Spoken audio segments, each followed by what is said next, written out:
Guess we'll get going this morning. Thanks for coming, falling into suit. Good morning, everybody. Good morning. Welcome. Today's Wednesday, November 19th, 2014. I think we'll start with a roll call this morning. Commissioners. But a roll call. Yeah. Chairman Baker, Here. Commissioner Casey, Here. Commissioner Decker, Here. Commissioner Fickling, Here. Commissioner Kaufman, Here. Commissioner Wooden, Here. Chairman Ura, Here. Chairman, apologize, If I don't get the pay raise, I don't want the title. Commissioner Edwards, Here. and Commissioner Alvarado. Here. We have a full house, thank you very much. Next, we'll start with introductions. Obviously, you know who we are, so we'll start with our relief counselor that will be taking over here. I assume this is our relief counselor. It that will is, be taking yes. over our new spot. Sure. And I'll introduce him for you. Okay, well, go ahead and introduce him. Mr. Chair, members of the Commission, I'd like to introduce Assistant Attorney General Joshua Granada. He is my colleague in the Civil Division at the Attorney General's Office, and after some reassignment of clients, he will be taking over representation of the Commission going forward. So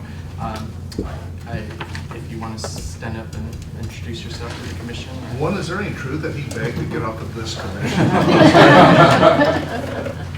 Chairman Baker, no, there's no truth to that. I think that he's actually sad to lose you guys. He's really enjoyed working with this commission. So, given all the work that has occurred, I'm pretty excited to join this commission. It sounds like you guys have come a long way and are working pretty well. And I'm excited to work with the commissioners. Well, welcome aboard. We do seem to be able to keep our attorney busy. I'm Pat McMurray, Director of CID MHD. Justin Wolf, Deputy Director for CID MHD.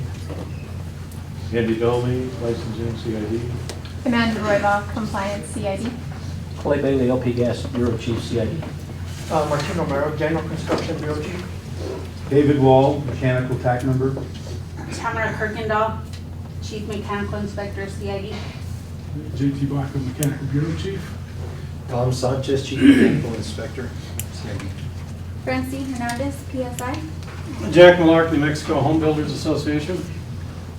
Deloitte Hill, Compliance. Martha Murillo, CID MHD Compliance. Lance Stenger, Recycled Metals. Chelsea Fox, Attorney for Recycled Metals. George Watkins, LP Gas Chief Inspector. Ron V. Hill, Electrical Inspector, for Central Region. Diane Goodman, Citizen. Bob Delahunt, Construction Seminars. Charles Harrison, Citizen. Very good. Thank you all for coming. I will mention this morning that today I'm gonna hold to the 2-hour 2-hour minimum for this meeting, but more than anything else, to the 2-hour for comments. Do you have any? 2 minutes.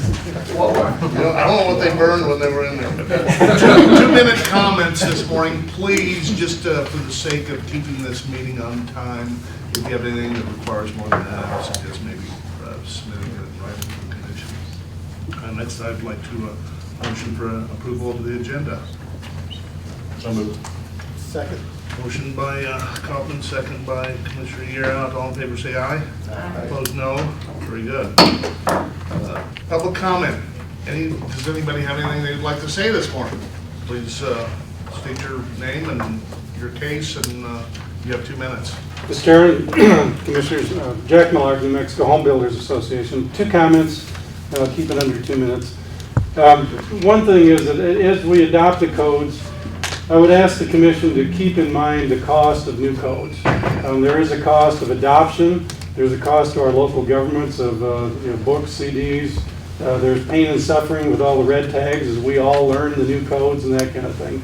And our codes are coming at it's too frequent. There's a lot of discussion that every 3-year iteration, and then you've got all the various bureau chiefs codes. It's a lot to keep up with, and particularly when they come not once a year do we get a code change. We get them continuously, constantly and continuously. So for the contractors and for our local governments, this is tough. And also, if you'll keep in mind, and actually, we are going to suggest, we would like to have you make sure that you do a cost-benefit analysis for these things. Obviously, it's got to do with safety, and it's got to do with a lot of the things that are the good reasons we have new codes. But there's always a cost. And inevitably, there's a surprise in all the new codes. Even though we all analyze it and we think we've done a good job with that, we almost always get a surprise that, oh, we didn't know that was going to cost another $1,000, another whatever. And so we would ask that you take that into account as you do your code compliance. Second is you debate whether we need a new code. Secondly, it would be, in the past, and I'm going back some years, but we used to always be sure that in the body of the code that we adopted, we would say you can use either this code or the new code or the old code for a 6-month period, which allowed the contractors to get their bids out with the new materials, the new codes, that kind of thing. We got out of the habit of doing that with Kate Baca. Kate said we couldn't put that in the body of the code anymore. And then we were putting it in the adoption motion, that the motion would be that you could use the existing code for another 6 months or either one, either or. And we've gotten out of the habit of doing that to the point where now the codes are adopted just on the date that you make them effective. That does not give the contractors time to respond to that. And then we've had some problems with that in the electrical code here recently. And we've been able to handle them. But we would ask that you go back to that habit of putting that issue in there. And one of the reasons is because a lot of the local governments have an ordinance that says whenever CID adopts a new code, it becomes our new code. So even when you put it in your motion, as they automatically get that at the local level, they don't get that 6-month either or, which is very important. So we would ask that you consider putting that back into the body of the codes as you adopt them. Thank you. Thank you. Anybody else? Chairman Baker and committee members, thank you for posting the November 13, 2013 Director's Report on the CIC website and for posting the July 16, 2014 minutes on the website, even though that was not done until last week. I appreciate that you included the public comments in those minutes as citizens had requested. Unfortunately, the Director's Report is not included in those minutes, so I am attaching them to my comments and ask that it be included in the minutes of today's meeting. And IPRA was prepared to request the list of 793 complaints Mr. McMurray listed to this Director's Report dated July 16, 2014. I look forward to obtaining that report by the IPRA deadline of this Friday. On October 24, 2014, I reviewed the 4 complaints in 2013, including mine for Alvarado Roofing. I want you to know that my appeal, with over 100 pages of evidence that I submitted along with Mr. McMurray's plain white paper response and his formal response on New Mexico government letterhead to my appeal, were excluded from that file. Mr. Hart, who is handling the notice of contemplated action for this complaint, has informed me that he does not have that evidence or the informal and formal response to it written by Mr. McMurray. I reference Article 26, Interference with Public Records, Section 30-26-1, regarding tampering with public records. Why was it reported to CIC in the September 2013 memo that my shingle roof was replaced when it wasn't? Why did Fermin Aragon report that there are no code violations on my roof when the documents in my file indicate he knew of code violations? Why is the evidence I submitted for my appeal and Mr. McMurray's response concealed? Administrative hearings are open to the public. Why is it CID refuses to provide when those open meetings occur? When does a citizen need to, what does a citizen need to do in order to find out when and where those meetings are? How can you have a meeting open to the public but refuse to let the public know when the meetings occur? And I ask that my comments in their entirety, including 30-26-1, tampering with public records, and the July 16, 2014 Director's Report, be included in the minutes of this meeting. I look forward to a more harmonious relationship between CID, CIC, and the citizens of New Mexico. Did I do it within 2 minutes? Yeah. I think it was a photo finish. I'll review the record here. Be with us in a minute. We'll get back with you and find out how you did. I don't think that we have to include those in the meeting minutes. If you'd like to submit that, we call with her submitting her She can submit it, but the decision about what's to be included in the commission's minutes are the commission's decision. I understand, and they were previously decided that they would be included and incorporated in the minutes, and now they haven't been, so I'm including them as part of my comments. Okay, very good, thank you. Anybody else? Well, let's get this show on the road. Director's report. Thank you, Chairman Baker, members. First of all, I want to thank you for your time that you give each month and or every other month for this meeting, and then of course what you do between meetings is amazing, and how you cooperate with us and give us guidance and direction. So I want to thank you for that. This is the director's report. It's an oral report, and at the direction of the Attorney General's office. It is not part of the minutes and will not be included as part of the minutes. CID and MHD continue to reach out to other state agencies, municipalities, counties regarding permitting, licensing, and code requirements. To name a few, we met with, over the past few months, we met with the New Mexico code officials. We met with the Board of Examiners for the AIA, American Institute of Architects. We've been meeting with Public School Facilities Authority and various school districts on annual permitting. You'll see that when I get to the areas of the bureau chiefs and the presentations that they and I have been giving statewide.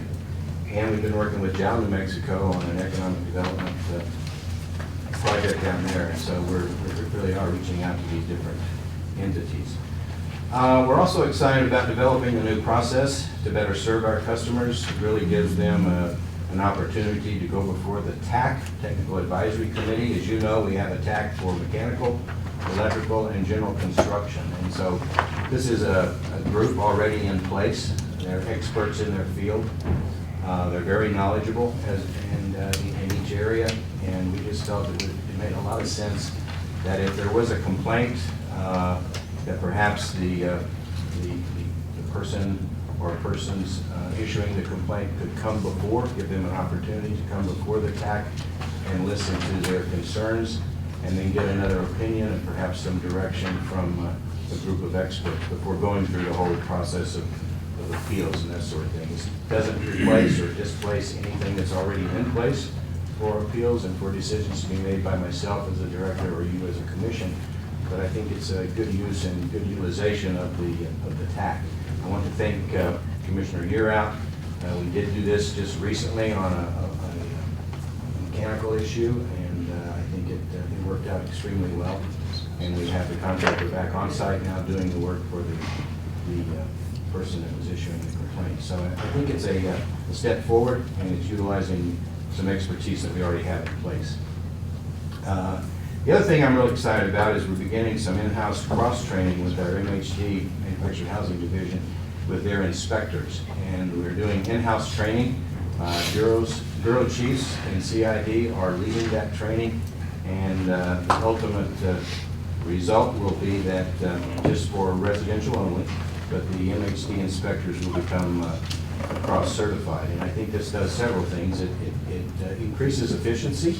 It allows us to, instead of making 2 or 3 trips to one site, having that inspector be able to look at several things while they're there and do the required inspections. It also helps us with the idea of the in-plant inspections that are done by the MHD inspectors, and switch them out, rotate them every 3 to 4 months out of the plant and put them into the field, bring someone else new into the plant, so that we keep those eyes fresh and they get to know more about the whole process of construction regarding MHD. So we've had our first training session. JT Baca, our mechanical bureau chief, led that, and we've already seen significant improvement really between communication, the partnering between the CID and MHD inspectors. MHD inspectors were very appreciative of the training that is being provided and welcome that. They just absorbed it like a sponge. So I think that too is a direction that's very positive. Regarding personnel, we continue to make progress on our vacancy rate. In January of 2014, when I took this position, we had 25 vacancies. We currently have 15, so we have a long way to go. But we're making progress. We have a current vacancy rate of 13%. We have 15 positions that are being advertised, awaiting advertisement at SPO. And you have the list of positions in front of you there. I won't go through all those, but you can see the majority of those are additional inspectors. That remains our priority, to get inspectors in the field where needed. And we have to, due to budget limitations, we will be managing the hiring. We don't hire all these at once, all 15, but we'll manage that hiring and prioritize these different positions. Again, the bureau chief, inspectors being the highest priority. We have some new hires that we're very excited about. You can see the list there. LP gas inspector, mechanical inspector, electrical inspector, new plan reviewer. In the area of compliance, we have 2 new compliance officers. We have, and they're here. They introduced themselves, but I'd like them to stand. And once again, Lance Dinger with Recycle Metals, and Chelsea Fox. She's an attorney, a lawyer, paralegal with Recycle Metals. Thank you. We're really glad to have them on board. This is a new group for CID. Recycle Metals has been around for a long time, but last legislative session, they put this into CID's box, and so we've, with the monies appropriated for that, and so we welcome this new group to CID, and they're working directly under Deputy Director Justin Wolf's supervision. We also have a new compliance officer, Delosa Trujillo, and she introduced herself earlier as well. So we're very pleased to have her on board. We've really increased the number of personnel in the compliance division. I think we're 1 short of having that 100% filled, and that's really helped us in shortening the time on complaints and responses to those complaints. So we're very pleased to have that. We have a couple of people that will be retiring, and I'll talk more about that in a few minutes, but Ray Benavides in electrical will be retiring at the end of November, as well as George Watkins. I think George is in here. And George is LP Gas Bureau Chief. He's been with CID, with LP Gas for 15 years, and he's really going to be missed. He's respected among all the inspectors, and it's been a huge help to Clay Bailey, the Chief Bureau Chief for LP Gas, and George, we thank you, and he definitely will be missed. But we're congratulating him on his report. Plans and permitting report. We had total plans reviewed in September were 408. 111 of those were commercial, 253 were residential. Electronic plan review, 95 plans, and schools about 14.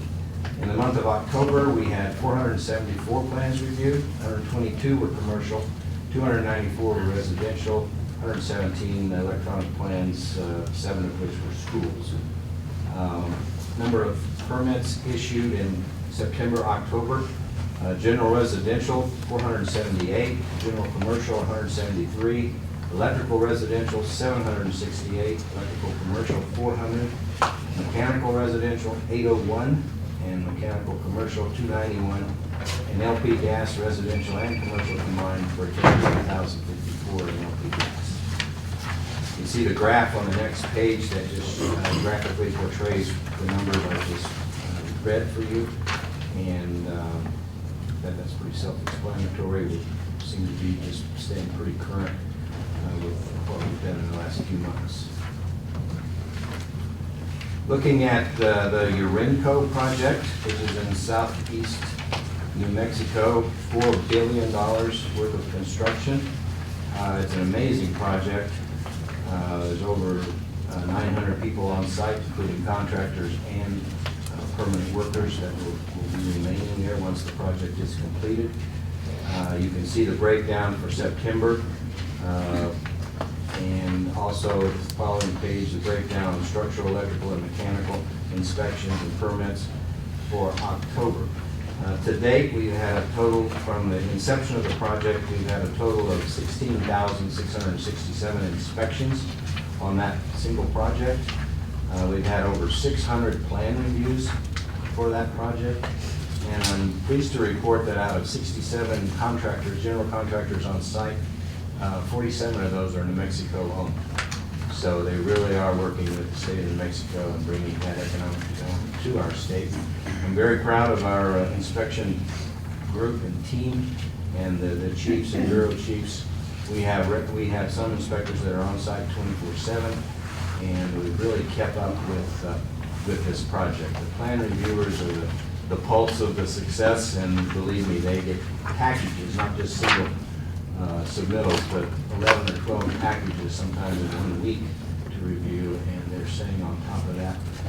They come in and give us a report every month of the status of that project and where we are and what to expect the following month. So it's very well manned and organized, and we really are partnering with them on this specific project. This will go on for another year and a half at least, and they're looking at maybe some expansion of that project. They bought some additional land recently, and they may be doing some additional work out there.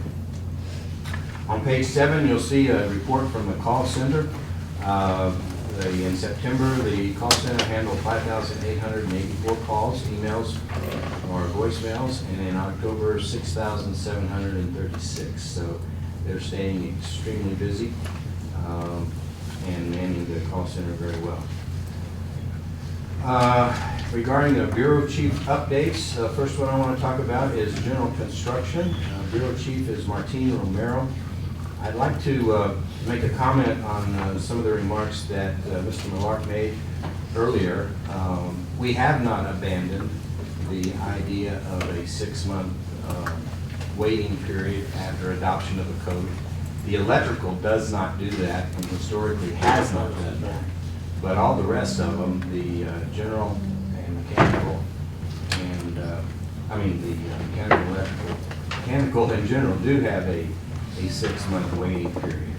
And one thing that Bureau Chief Martin has done this year that may have led to some of the misconception perhaps of where we are in the process is that he's been involved with a very detailed in-house analysis of the existing code 2009, comparing it to the 2012 building codes and the 2015 to just determine which code would be best for us to pursue. Doing that analysis of what is the additional cost going to be if we go with the 12 or the 15, what additional requirements is that going to impose. If we find during this analysis that it's costing an enormous amount of dollars, we will stop that process and reevaluate. So we're a ways off from anywhere getting close to doing an in-depth analysis of the code that we will be looking at. It looks like we're going to move to the 2015. It seems to be more in line with the 2009. And from the input we've received to date, we really don't see that much of a cost increase, but we haven't completed that analysis in total. It would be another 9 to 12 months before we adopt the 2015 code. So that'd be the earliest. And then with a 6-month waiting period, we're looking at mid-2016 before we would, at the earliest, that we would adopt the 2015 code after all the input. So there's plenty of time for this process to happen, and there's plenty of time for people to give the input like they've always done. It's just that we've preceded what we've typically done in the past by a more in-depth review of the 12 and 15 to determine which way to go on. So I just wanted to make that clarification. I'm not going to read to you the bullet points. You have that in front of you from the bureau chiefs. I'm not going to read all of them, but you can see there that we have been making several presentations to various groups, CES, Cooperative Educational Services, and schools and other entities in the Mexico Code Council. And talking to them about the annual permitting process. There's a real gray area there. People don't understand the scope of the annual permit. When do they reach that scope, and when do they then need to start asking for permits for the work if it's outside the scope of the annual permitting? I think we're making really good progress in that. We're certainly reaching out to various entities across the state, and that's reflected in each one of the reports that I refer you. We did fill the position of Chief Building Inspector, which Martin Romero held for many years and moved up to the Bureau Chief. And we've moved Julian Gonzalez, who's been with CID for 14 years, into the position of Chief Building Inspector. So we're very pleased to have Julie step forward in that position. In the Electrical Bureau, Kelly Hunt, Bureau Chief for the Electrical. Kelly has been ill for the last few days and is not here today. He's recently gotten medication, so hopefully he'll be feeling better soon, but he's not with us in this particular meeting. But you can see that in the southeast area, the oil and gas, we're staying on top of that. We're current with inspections, and we're seeing more and more inspections passing and meeting the code requirements. We are having to do overtime to stay current with that, as the oil fields are really busy nowadays, and we're trying to limit that overtime, but due to the need for some more electrical inspectors, we are doing some overtime in that area. We continue to take advantage of the opportunity to meet with various municipalities and do training with them as inspector training and ride-alongs. A lot of my inspectors are riding along with the municipality inspectors. We're getting more consistent in our interpretation of the code, and I think it's time well spent, and seems to be bringing us a continuity in those areas. We've also had on the electrical side, we've been assisting Paulina Robinson, who is head of the carnival vendors and some of the other areas of CID.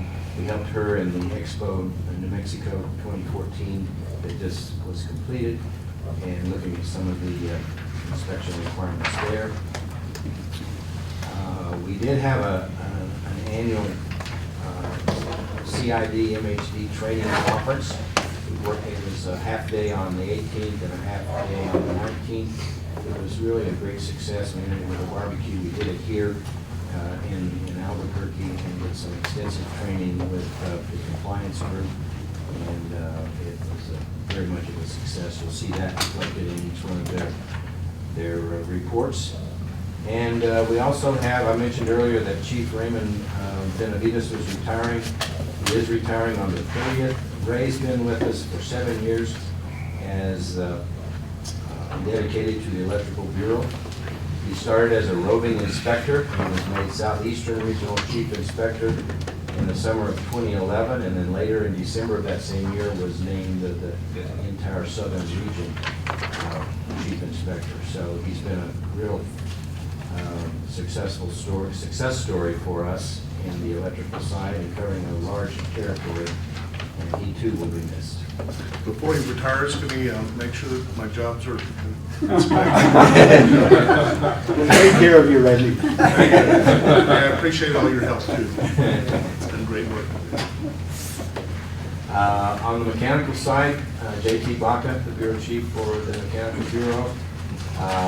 He's been instrumental in many of the presentations we've made and we've discussed. We've also met with the Corrections Bureau. They have a new facilities director for the Corrections Department, Janet Lacey. I know Janet for years. She's an architect, and I worked with her on several different projects while I was with Albuquerque Public Schools and as well as Public School Facilities Authority. But Janet has moved in as the new facility director for Corrections. First thing she did was a survey of all their facilities. They have 6 private prisons and 6 public prisons or state-operated prisons. And there's a lot of buildings out there that need attention, that perhaps work has been done in the past that wasn't permitted properly or built quite right. And so we've done, working with her, we're looking at those facilities and helping bring those into compliant in the future. Again, that presentation on the annual permit, how they can use that to their betterment, and then knowing when to ask for permits on the work that exceeds that scope of work allowed on an annual permit. So I think we really got a good hold on that part of the state's work and bringing them into compliance. Let's see. JT is also looking at the 2012, adopting the 2012 mechanical code, and is in that process and looking at both the cost of that and what changes need to be made for its adoption. We've been working very closely with mechanical TAC on several issues. I mentioned one that Commissioner Garrett helped us with. It was very, very good. And we've, again, attended the annual training in Santa Fe Convention Center for the New Mexico Council of Code Officials, and had a good turnout for our presentation there. We did that as a panel and opened it to questions. We had a lot of the state fire marshal group attend that, as well as inspectors and code officials from various municipalities throughout the state. And that was very successful. LP Gas Bureau, Clay Bailey, Bureau Chief there. He's doing somersaults that the state fair and the Blue Fiesta and all those things are over with. And the workload hopefully will die down a little. We haven't seen that yet, but the state fair is over. And kudos to Clay and his entire bureau for all the work that they do on those special events. So the state fair, the whole enchilada, the balloon fiesta, all those. People just don't realize what inspections are required in those special events. And then with the Albuquerque Arts Festival, and we have a new one. It's called the People's Festival. It was just over last week, and in all those instances, and that doesn't even talk about the movie sets and those things that they use, where they use LP gas for special effects. We have to have inspectors there to look at the setup and all of that. So there's a lot of work being done behind the scenes that LP gas does each and every day. And they've done an excellent job this year. We got a lot of kudos and comments from both Expo and the Balloon Fiesta people and everyone. Very pleased with the staying on top of all those requirements, making sure that the citizens are safe and that things go off without any delays. I did mention that George Watkins would be retiring. He's been with us for 15 years. The last 8 years he held the position of chief inspector. Twice he served as interim LP Gas Bureau chief. George has been really just a mainstay for the LP Gas. And we appreciate all he has done. On the compliance side, pending cases, Amanda Rohrball, compliance manager. We have 301 unlicensed cases in review, 222 licensed, 52 are MHD investigations.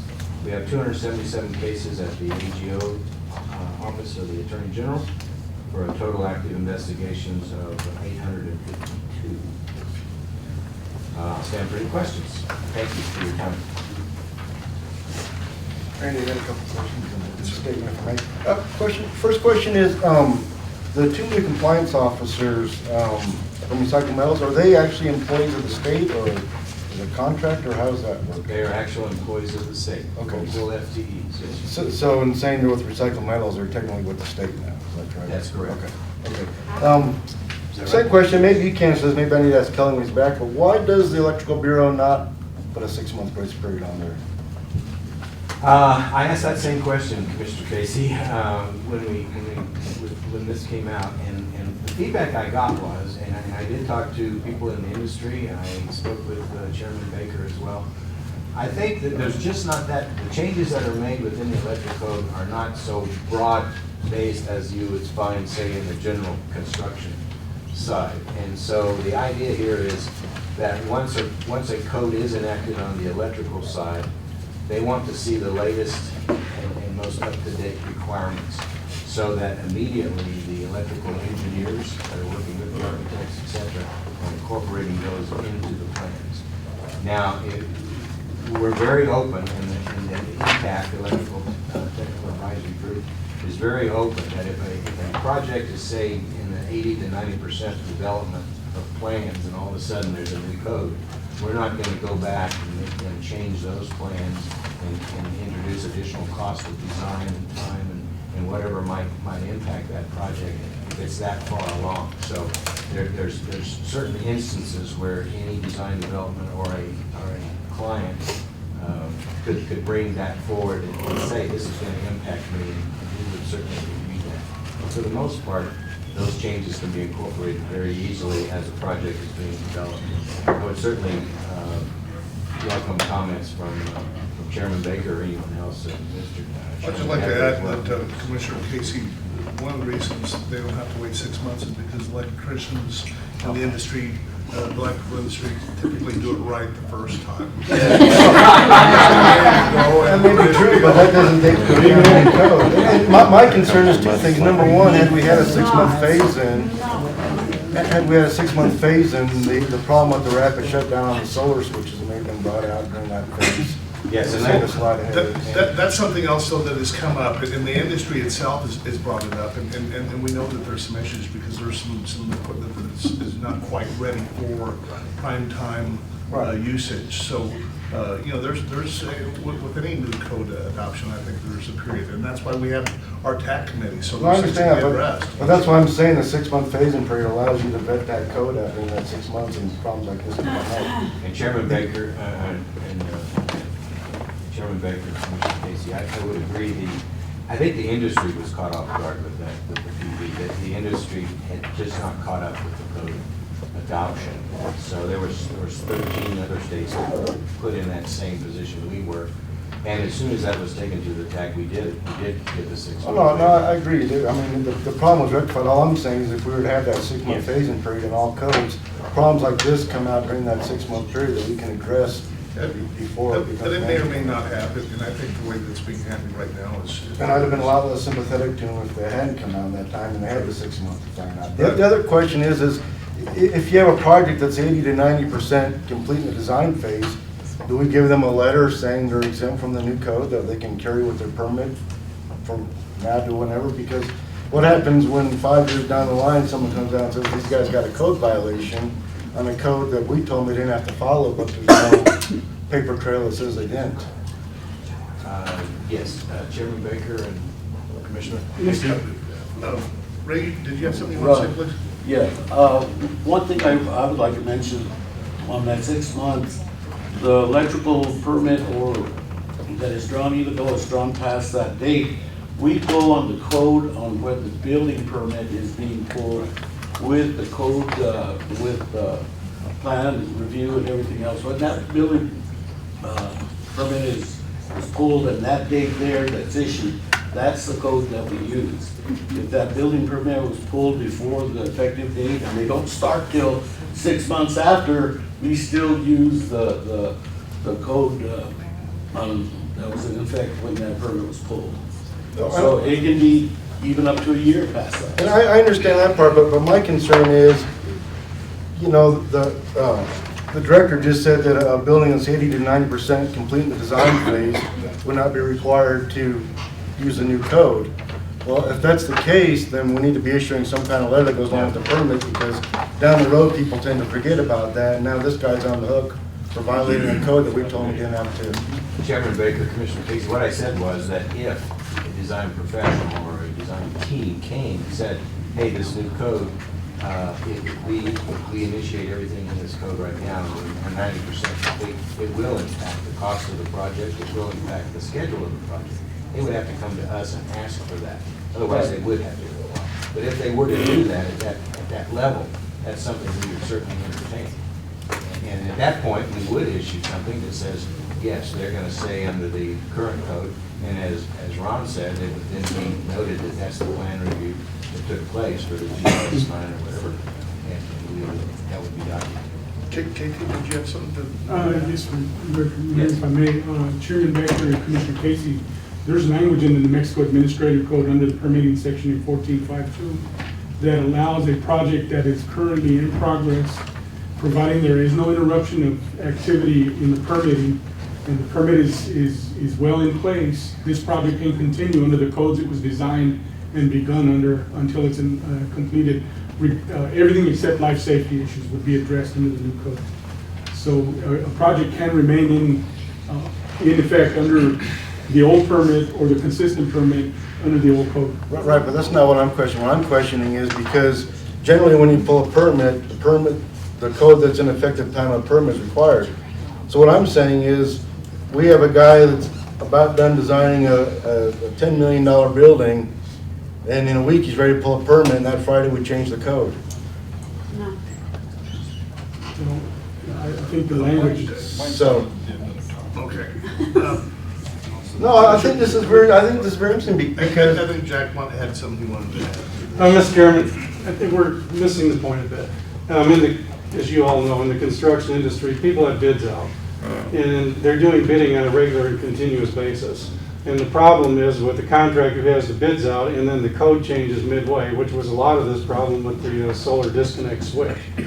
But this happens on every code all the time, every time we have a code change. So the 6-month window lets people get through those bids that they've got out without taking a hit on them. So and the electrical code often has big increases in it. That's where we get the big increases in home building, electrical and mechanical. That's where they nail us most of the time. So there are big increases routinely in the electrical code changes. But that's why that 6 month is so important, because the people's bids are out, the contractors' bids are out, and they've got money on the line. Well, they could also protect themselves by saying that all the work was performed and based upon the year of the code that they bid that project. Therefore, when the owner comes back, you say, listen, I bid this on the 2014 code, not on the 2017 code. Well, and that's why they allow the. Anyway, it's something. Chairman Baker, that's the purpose of the TAC. These are looked at individually, and they go before the TAC, and the TAC would certainly be sympathetic on something. And in the case of the solar, which it has been a big, Commissioner Casey, it has been a big issue. And I think they are trying to address that right now. Well, I think it was addressed, I just. Well, it's still, they're still, they've given it a 6-month period to try to let the industry catch up to. And so basically, we've already a 6-month grace period anyhow. And there's So why still don't we some just issues do it? that we don't even know will be resolved in 6 months. I understand. The issues, twofold, well, it's more than twofold, because now it's the firefighters and so forth, that, get on top of a building with part of that. Commissioner? Yeah, I mean, isn't it at the time you apply for the building permit that the code is in effect, not when you get the building permit? Correct. Okay. So my question has to do with the recycled metals, and I assume that legislation that you're referring to is directed towards copper theft? Okay. We don't do anything on the criminal side. It's administrative. But the role of the department, so it used to be under the Office of the Superintendent with funding for the program. They gave money to CID specifically for recycled metals, so it didn't come out of our CID or MHD budget. It's a separate budgetary item to hire people. What it's really for is the administration of it, to make sure the scrap metal yards are registered, that they're taking down the people that are selling these metals, taking down their information. So if there is a theft, the police can come to us and get the information of who the seller is, what's their driver's license number, what's the vehicle tag, that the plate number that came in with this person. And so it's a tool that helps the criminal side, but we're the administrative only side of that. And so Lance is our new compliance officer. He'll be doing first round of trying to get everybody registered for all the scrap metal yards around the state, and then they have to comply with the act by reporting metals, and then Chelsea will be the one that prosecutes anyone that's found to be in violation of that act. And again, that's administrative. It's like we deal with deploying the license of this scrap metal yard. And at the same time, we're working with mainly with APD right now. We're trying to get it statewide on how we're going to help local law enforcement understand their role in the criminal aspect of prosecuting the thieves. But yeah, the majority of it's going to be copper. I mean, there's aluminum and other as well, but with the market price of copper, that's our biggest problem. So is there any role for the commission in this? I mean, are we going to be subject to hearings or? No, not at all. We use an outside hearing officer for that one. However, I'd love connections that you guys have to help, introduce them to people in the industry. And, if you guys hear something, I'd love for you to pass it on to us so we can look into it. Okay. But yeah, they're on their own. They actually, they're under Director McMurray, but they report directly to the superintendent. The superintendent administers the program. They're just housed with us because it is, it's kind of like our hoisting, we have hoisting under us as well. They've got their own budget as well, kind of like our employee leasing as well. So a lot of those are for construction projects. They're just one of those things that's stuck under our umbrella of our legislature.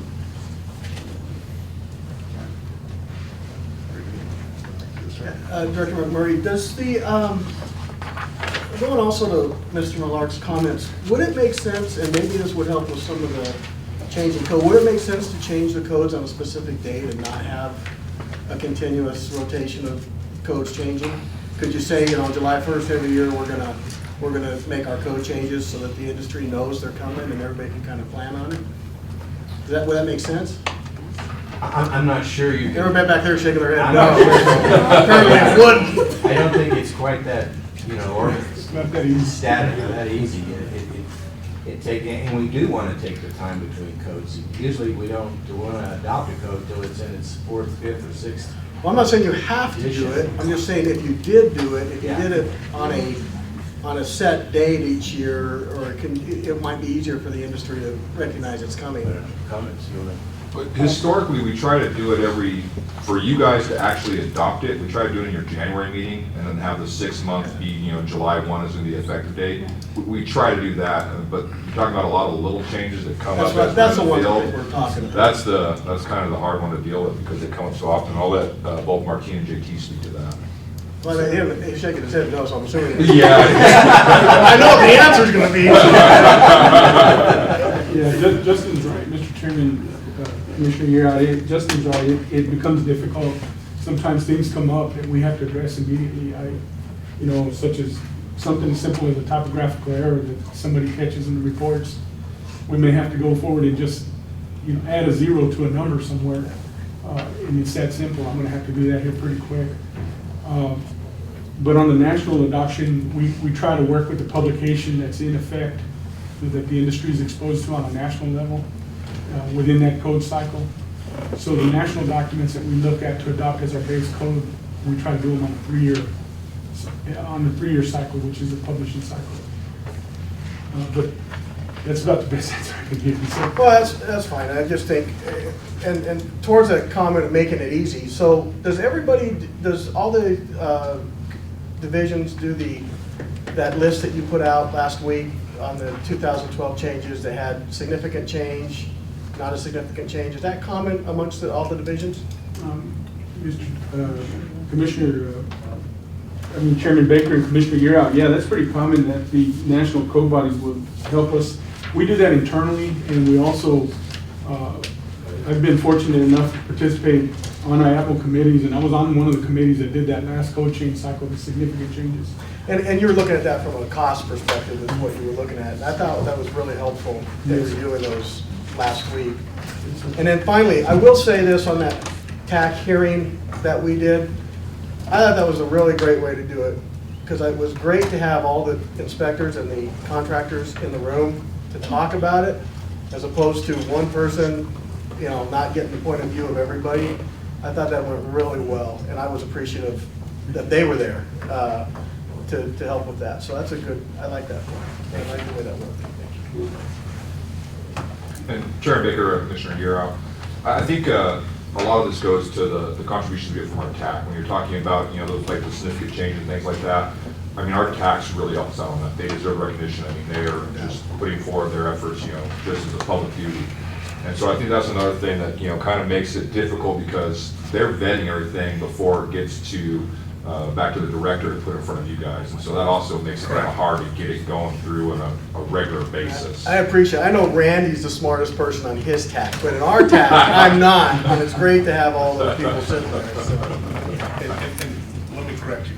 I am not the smartest person, because I'm not on the TAC. But no, we have a great group on the TAC, and we've got contractors, inspectors, engineers, and so forth, so they know what they're doing. They're very aggressive at it. I was here for the hearing for the solar disconnect issues, and I think it was everybody realized what the issues were, and everybody wants to address those. So it's a great way to bring that information to the industries through our tax. Anyway, with that, anybody else? Any other comments? Post comments? Ideas? Post commentary? One other thing, I'd like to thank Commissioner Alvarado for his letting us use his facility, sheet metal. It's a wonderful facility for training, and he opens that all the time to us, as does Commissioner Guerra with his facility. It's very much appreciated, and it really is helpful for the training that we do in our Very good. Thank you. Well, thank you. Old business. September 24th, 2014 special meeting minutes. Chairman Baker, members of the commission, I met with CID staff on November 10th to review the draft minutes, namely Kathy Ituarte, and we did review this. I do believe that they accurately, the minutes that are presented for your approval accurately reflect the commission's actions at the September 24th meeting and otherwise comply with all of the requirements of the Open Meetings Act. So I do recommend approval of those minutes. I'll stand for motion. So moved. Motion by Commissioner Casey, second by Commissioner Edwards. All in favor, say aye. Aye. Opposed, no. Motion carried. Minutes approved. New business. Request for adoption of proposal new rules for rule changes. A1 Rule 14.8.2 NMAC New Mexico Plumbing Code. Welcome, JT Box. Good morning, Mr. Chair and Commissioners.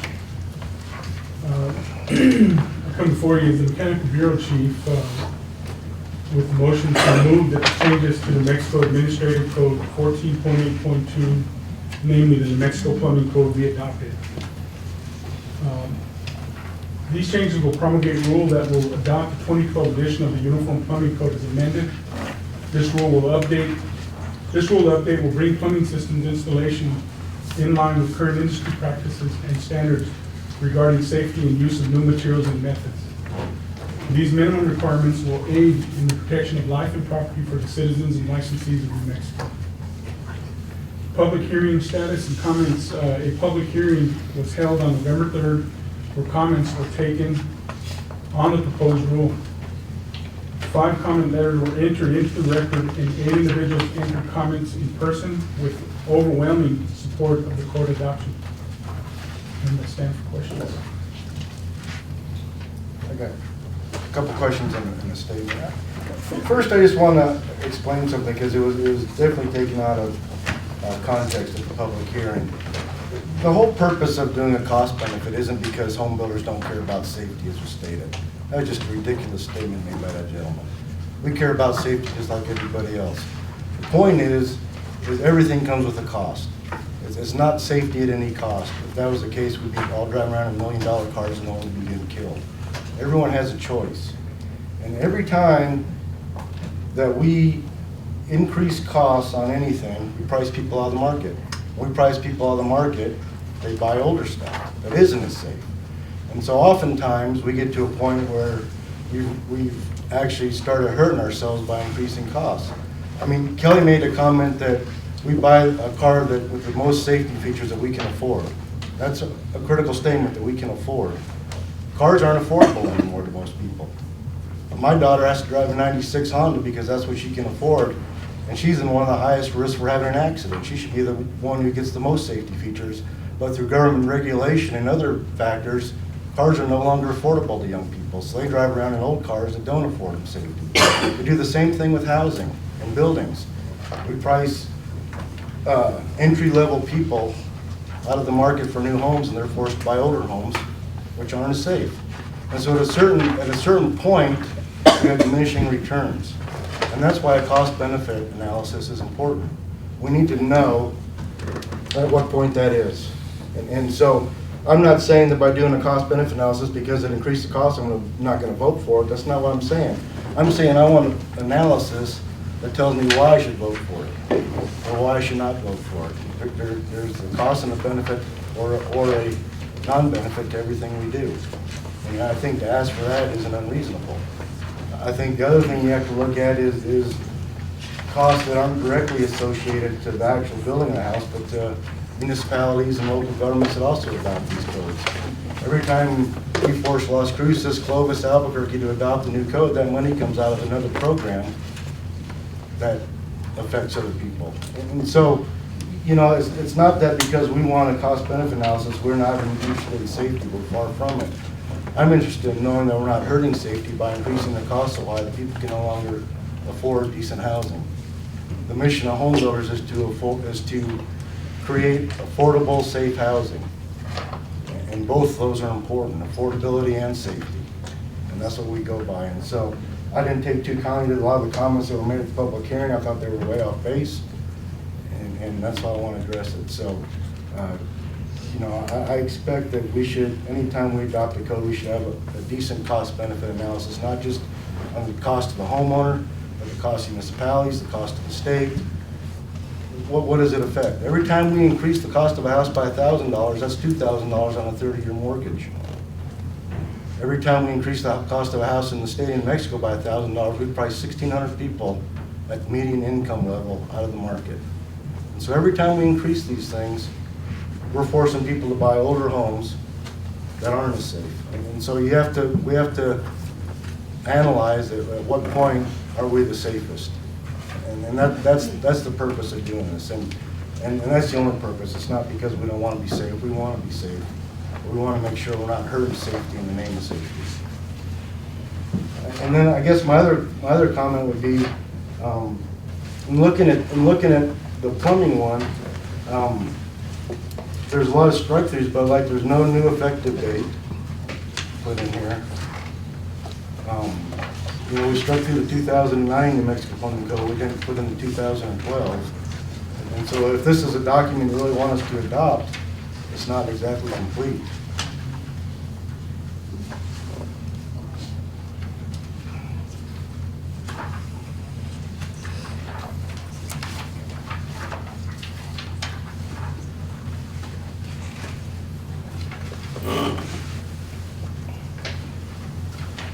So how would we deal with that? Just that real simple issue right there of we just need to put this back out, put 2012 in there, right? Well, I think the effective date is going to be dependent upon when it's adopted. When it's adopted by you, and then the 30 days from today's date for the New Mexico Compilation Commission and for the State Records and Archives. So that, usually we have X's there and 2014. So you can fill in the blank depending on, you know, when they receive it and when they post it. Because it's 30 days from the point that you adopt it. So that date it could change by a day or two or something like that. And so are we going to make that 6 months past the date it's adopted? Mr. Chairman, Commissioner Casey, absolutely. Okay. We've always allowed a 6-month grace period. In keeping with my timeline that I first announced to you over a year ago, when I came to you to let you know that I was going to adopt these codes, I told you that my timeline was, my effective date was January 1st for adoption, and my enforcement date would be July 1st, 2015. So I'm still on that timeline. With an adoption today, these will become effective. This would give us that 6 months to look over any other things we might have overlooked, to get any other feedback from the industry so that we can start making code amendment changes to accommodate any fixes we need to put back into the code, and also to start informing the contractors, the licensees, and the public that we have a new code, and to start training on those code changes. So can I make one suggestion? Under effective date, can we add another section for enforcement date so it's clear? Because the problem is, you know, you go to certain jurisdictions, like if this was a general building code, because I deal with general in Silver City, if we put effective date as that date, that's when Silver City starts enforcing it. Because they don't see the minutes where we said, yeah, the enforcement doesn't start for 6 months. And it doesn't say that anywhere in this document that the enforcement doesn't start for 6 months. So they start immediately. And so if we're going to actually do that, I would like to see a section added under effective date to say enforcement date on when we're going to start enforcing it. And Mr. Chair, Commissioner Casey, I'm fine with it being in the body, with it being in your motion, but I'd like to have your counsel chime in on what you think is best for the commission, because that's your decision to make as to how you put that in effect. I think that if you're going to do that, you need to make the effective date the date the code is actually going to be enforced. Because this will be published in the register, and the effective date will serve to notify the public of when they are going to be bound by the rules contained in that. And Mr. Chair, Commissioner Casey, thank you, Luis. I think that's exactly what Jack was saying earlier about the municipalities that adopt by reference. It might not be clear to them, you know, even though we imposed the 6-month moratorium, it doesn't really put them in the know that they're. So we just make the effective date the 6 month. Comment? More of a, kind of addresses the issue already in the language, but then we have one of those typos you referred to. Yes. On 14.8.2.2 on page 1. We're still citing January 28, 2011. So, Mr. Chairman, if I may, Ms. Kirkendall, the chief inspector, who I wouldn't be able to find my shoes without, can address these issues with the formatting regarding the state archives. It's a very difficult process regarding dates and making these changes and putting those X's in there and giving specific dates becomes problematic to the archive process. So if you'd like to chime in, Tanner. Let me add one more piece to that, sorry. The scope will basically say when this is adopted. January 30th, January 1st, 2015. Then the effective date becomes that June 1, July 1 date that you're referring to. So it's already there. It's just getting the dates correct. Chairman? Can we make those amendments today? Well, Chairman, Commissioner Wooten, I don't know if the actual repeal and replace language was put in your packet, because that is what actually got submitted to archives, and that will show you the whole complete draft with the date changes, with the X's for the effective date. Like JT said, we cannot put that date in there until you guys have approved the codes to be adopted. So I don't know if those got put in your packets, and I don't know if the Mechanical Bureau is allowed to send them to you, but we do have the repeal and replace language that we sent to archives available to you that will actually show you what will be put in the NMAC. What do you mean? That's been submitted to records and archives. The commission hasn't voted to take. No, I know, but whenever we put for public hearing, we had to turn them into archive before that. We didn't turn them in. We had to work with our analysts to make sure it Right. complies with the That's rule right. beforehand. So we just do a lot of that work ahead of time so that when you vote to approve, we're ready to go. We're not having to go back to the after the fact. And so it's not submitted, it's we working with our analysts. Yes, sir. So there's a different write-up other than what we have before us? Mr. Chairman and Commissioner Wooten, this draft that you are seeing is the draft that was brought before you when we asked to go to public hearing.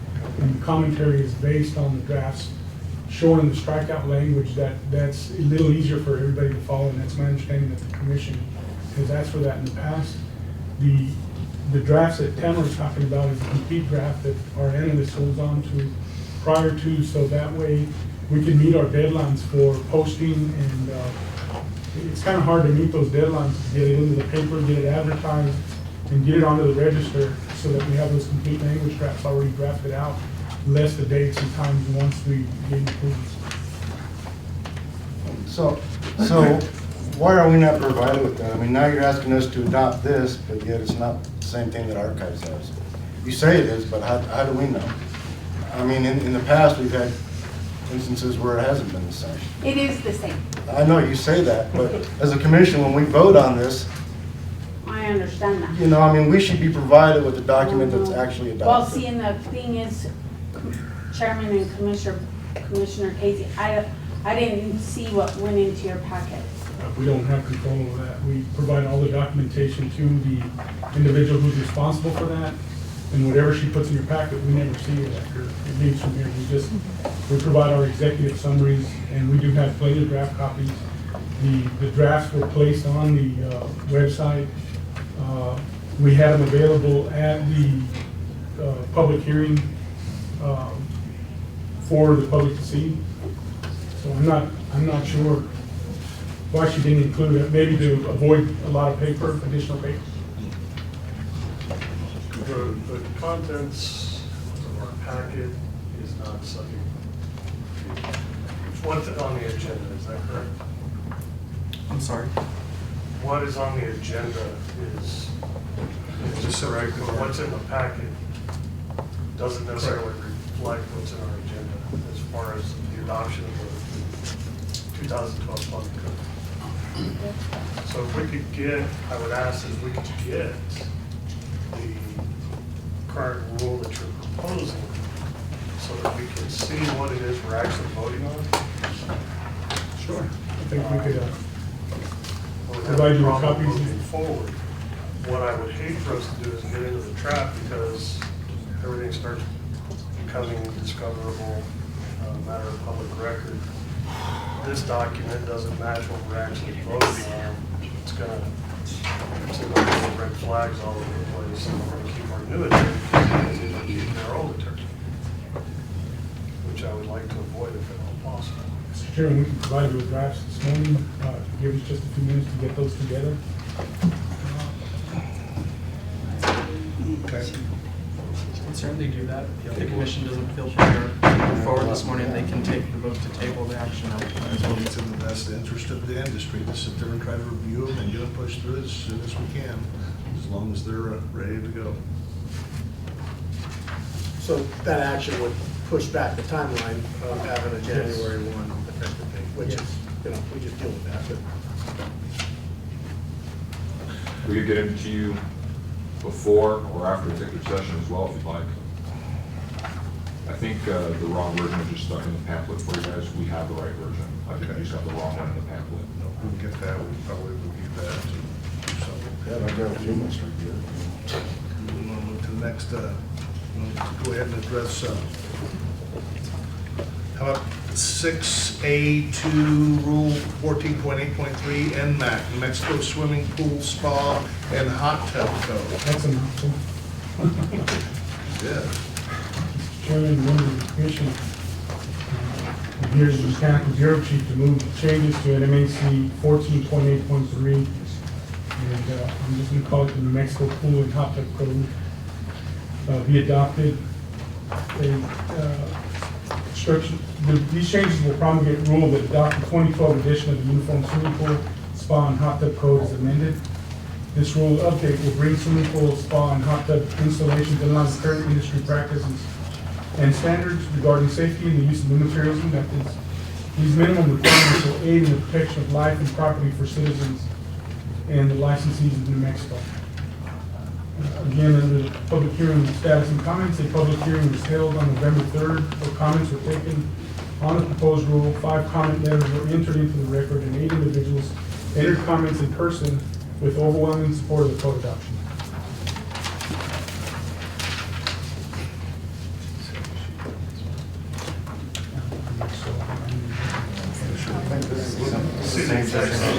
You might just defer 7A till after the executive session or whatever the commission thinks. Take that out. Very good. That's the same for 1 through 4, but not for 5. We still have that. Okay, let's go for 5 then. No, that's a good one. Under 6. I think we just can defer until we. It's on the agenda, it doesn't mean you have to take it in this We don't have to go into- specific we don't have to go into sequence. specific order. 6A5, Rule 14.5.9, NMAC, Code Bond Determination.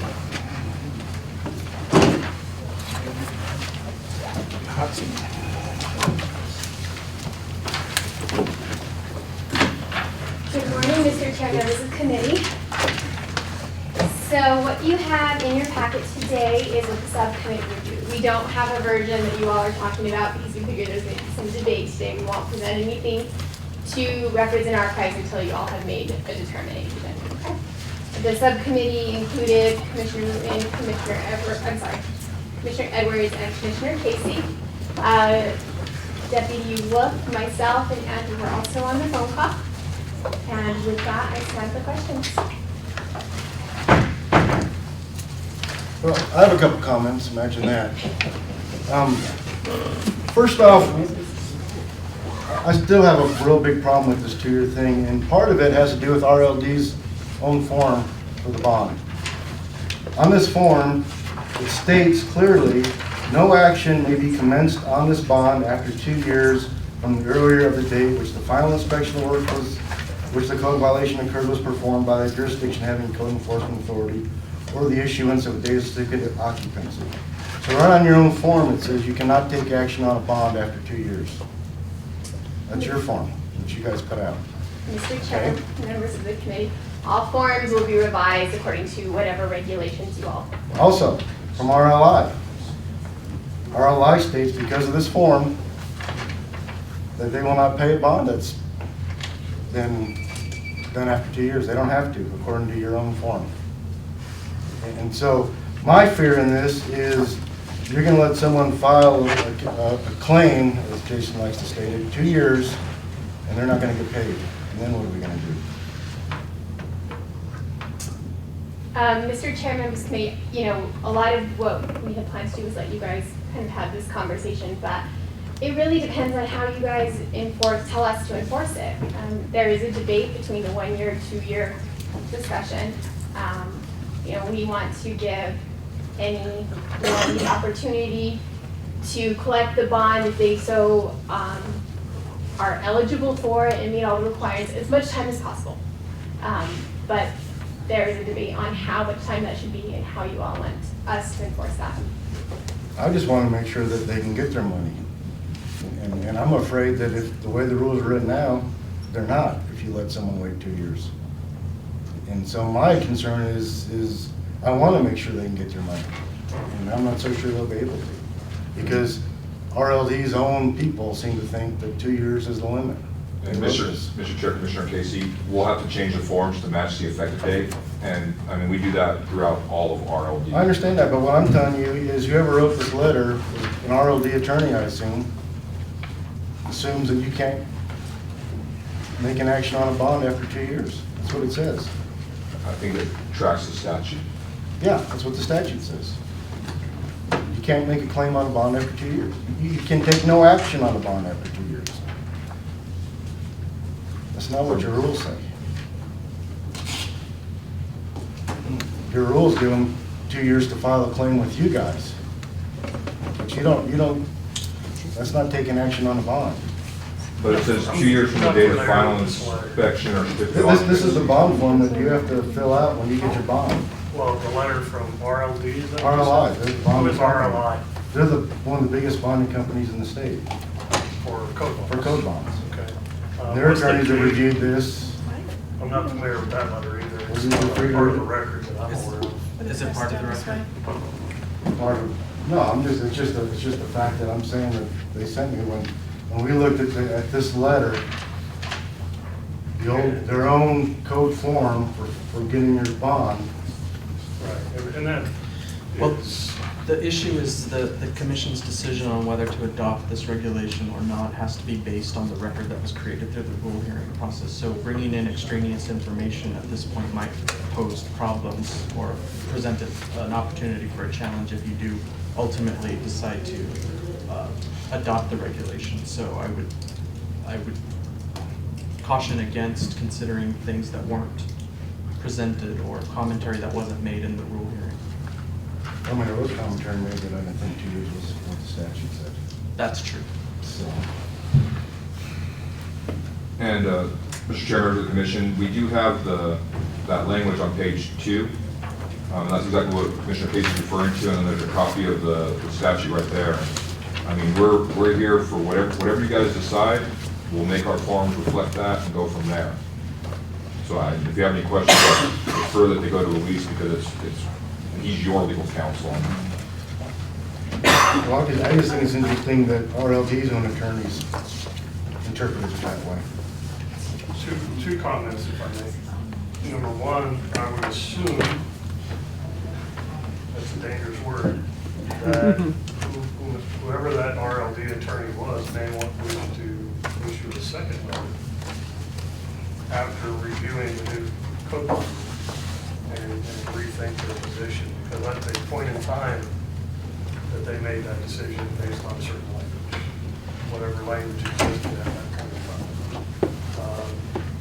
The subcommittee, the conversation back and forth, and I understand your point, Pat, but it's just like an insurance company. This is basically an insurance certificate for anybody that hires a licensed contractor in the state of Mexico. And we all know that we file a claim, that claim gets drug out. You know, it's not like a good neighbor and poof, there's your guy. They get drug out. It takes time to investigate. It takes time to do the code bond or code violation determination, the uncorrected code violation letters, etc. So the claim is filed, whether or not it is approved is the point of issue. And the law says you have to file the claim within 2 years of the triggering events, the final inspection or certificate of occupancy.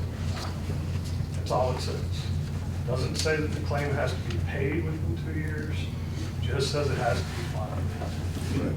And by a complainant notifying CID, they've got an issue, that becomes the triggering event that the claim has been filed, in my opinion. And I think that was the consensus we came up with in the subcommittee. But if that's the case, then that means if you're in a car accident, you don't file a claim with the police to investigate, you file a claim with your insurance company. I understand CID is that. under no obligation to pay out any bond. You can't file a claim with CID. You file a claim with the person who's going to pay you. However, CID files the claim, not the person, because the bond is obligee, written, right, which the is bond is CID. written to CID, Absolutely. not to. Absolutely, you're the correct. general But public. CID has to file that claim within 2 years. If they're the obligee, that claim has to be filed in 2 years. Filing with, because they are listed as the obligee on the bond, that means you can't file the claim with them. How can you file the claim with the obligee? That's just weird. You file the claim with the person who's gonna pay it.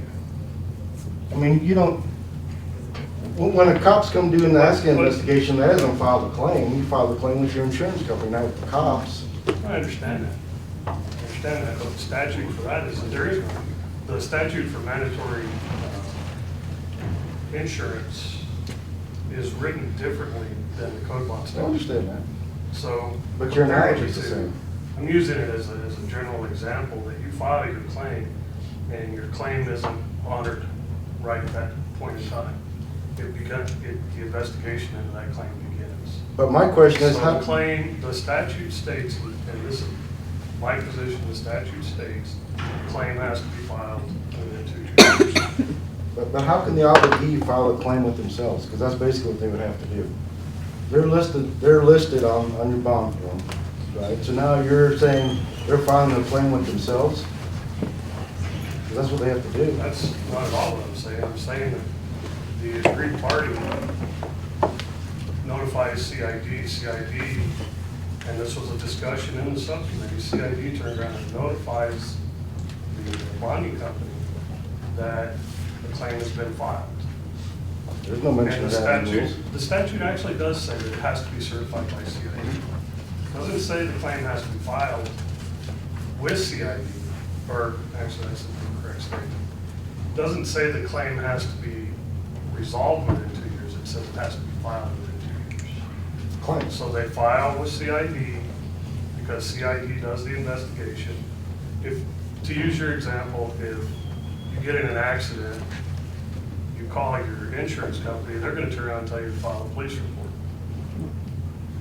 They're not gonna talk to you until you file that police report. So there's a triggering event, you have to file that police report. What you're saying is that I have to file a police report before the accident happens. No, that's not what I'm saying. What I'm saying is, when you file a police report, when you get a police report, you then file that with your insurance company for a claim.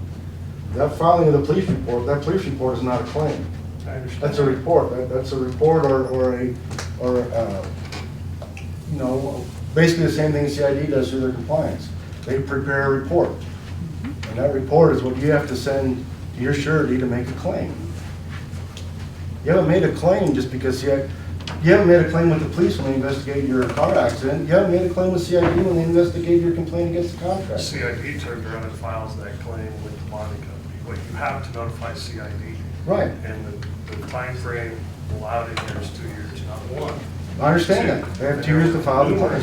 Numerous comments in the public record alluding to that fact, stating that fact. Well, I'm not aware of public record, I was there. But what I'm telling you is, by them working on a complaint, I still don't believe it's a claim. It's not a claim when you file with CID. Because It's not a claim till after the investigation. it's not a claim till after CID files it with the surety, which has to be done within 2 years. That's not gonna happen in this case, because we're telling them they have 2 years to file the complaint with CID. So Pat, your concern is just that there's nothing that requires CID to do it within 2 years. Absolutely. And therefore, it may not get filed. But what if you made a rule that you had to? I mean, as business people, we all do that with insurance claims. The second we get them, whether there's a claim or not, when we just know about it, we file a claim with our insurance to make sure it's covered and it's set in there. It seems to me like CID could do the same thing whenever they see this code bond issue coming up, which isn't very often, right? You guys, you could just put a claim into the insurance company and then do your investigation as it goes. I guess the key would be, you may not know ahead of time that it's gonna happen that way, but. Well, Mr. Chair, members of the committee, depending on what you all adopt today, of course, our forms will adapt to meet that. So, you know, one of the questions we would ask right on the form would be, have you had this work done within the last 2 years? Yes or no? When was this certificate of occupancy issued? You know, those sort of questions will help us identify when they initially file. Okay, this is probably eligible for the code bond, so we need to let the bonding company know. Which is exactly what we do with, you know, with all of our lien releases as contractors. You know, you file a notice of lien before you know you're gonna get paid or not. So I think it's definitely doable. Just, I get your concern. Yeah, I'm concerned that people are gonna lose on their There's a money. process that has to And happen. we're gonna end up in lawsuits because now we've told them they could file in 2 years and they really can't. Right. Commissioner Baker, just a point of clarification in our discussion on the phone. Well, my question is RLD the insurance company? RLI. RLI. RLD's regulations and license. Yeah, right, RLI, the person that you noted in the letter, the entity that wrote that letter, is that the insurance company, the bond holding company, are they one and the same? They're one of many. I think they're the largest in the state. Okay. So if I remember correctly, there was a conversation with that entity and they said whatever you'd like to adopt, we will adjust. Is that correct? Well, it has to follow the law. They're not gonna. Right. But I think that's the point in the letter, isn't it? That the letter will adjust to whatever's adopted today? No, and I can't admit that. There was a conference call, gosh, probably January. Longer than that. Like it's been over a year. Yeah, we had a conference call with industry and with, I mean, I know that Jack was present. I don't know if you remember that, when that was. But there was a conference call in this room about that, and that's when we spoke with RLI. I think there might be another letter in the record about, I don't think it's that letter. So Pat, the bottom line is though, if we put forth the rule, then CID has to, and the industry will have to respond accordingly with the process to make it happen. Correct. And so I get your concern, but that concern is kind of an after the fact. We have to do the rule first and then allow that process to be.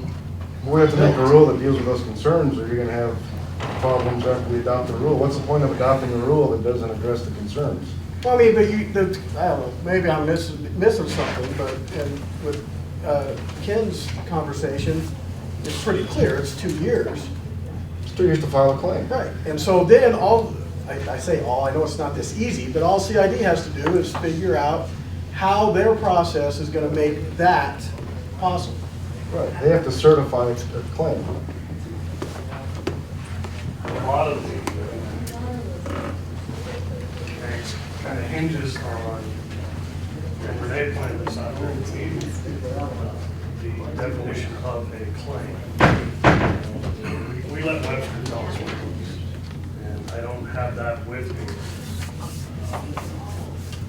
Well, a claim, I don't have it with me either, but it did clarify the point. So if someone would like to read that definition, look it up, we could certainly use that here. And I think the representative from the Business Association. Oh, go ahead, Jack, I'm sorry. Mr. Chairman, Commissioners, I was at the legislature when this was passed, we debated. One of the problems that we were trying to resolve, the public, the legislature was trying to resolve, was the length of time it takes to resolve claims through CID. And 2 years was felt like, you know, if we need to get these things resolved. Is it a code violation? Is it actionable or not within 2 years? If we drag it out further than 2 years, you're getting into 3 years. And I absolutely assure you, the intent of the legislature was to try to shorten this so that things do get resolved in the interest of both the contractor and the claimant. And that's been one of the problems with CID is the length of time. So that's Pat's issue is you should be trying to go the other direction instead of lengthening this out, or it's just going to get us in trouble again.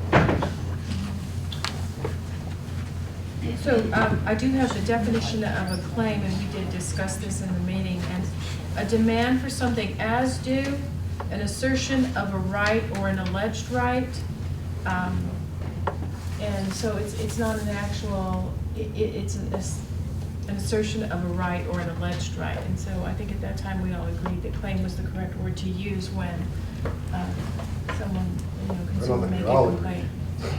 What? I don't think we all agree. Okay. Certainly, I think. Nor will we all agree all the time. No, because you're saying it's an assertion of a right, well, you have to go to the person who you can assert that right against, which is the bonding company. So your concern is the time frame, Jack? I hear you're saying the concern is the time No, my frame. concern- I hear your concern is the verbiage in here, but I think what we're trying to do is make sure that we address the fact that the bond claim that has to be filed within 2 years. It has to be resolved. I want to make sure that the homeowner or whoever building property owner can get their money if they're due their money. And I'm afraid that the way the rules are But then written. you also have the other side of the coin. You want to make sure that false claim isn't made off. That's what I said. And If it it's drags due out them. for, 2, 3, 4 years. Absolutely, that's what I said, they get their money if it's due them. And I'm afraid that the way these rules are written, some people will not be eligible for that because they'll be past the 2 years. That's my concern. And it's not that I want to give the homeowners a short period of time to find the code line. I want to make sure they can get their money. Okay, and then what's your final? I Outlet think the the land way mass. we read it, but this is your all's opinion and your policy. The way we're reading it is that we must file the claim within 2 years. It doesn't say how long we have to make the payment, and the company has to make the payment. We have to certify this. We have to make sure it's done correctly. And Commissioner Casey's concern is not something we share, but we have different perspectives on how to address it. So, he doesn't want this code bond claim to go 4 years, 5 years, whatever, 3 years even for that matter. But the opposite side of that coin is simply that, what about a homeowner who files at 1 year, 9 months because it hasn't rained in New Mexico in a year, in 9 months? Totally possible in some parts. And then all of a sudden their house is leaking.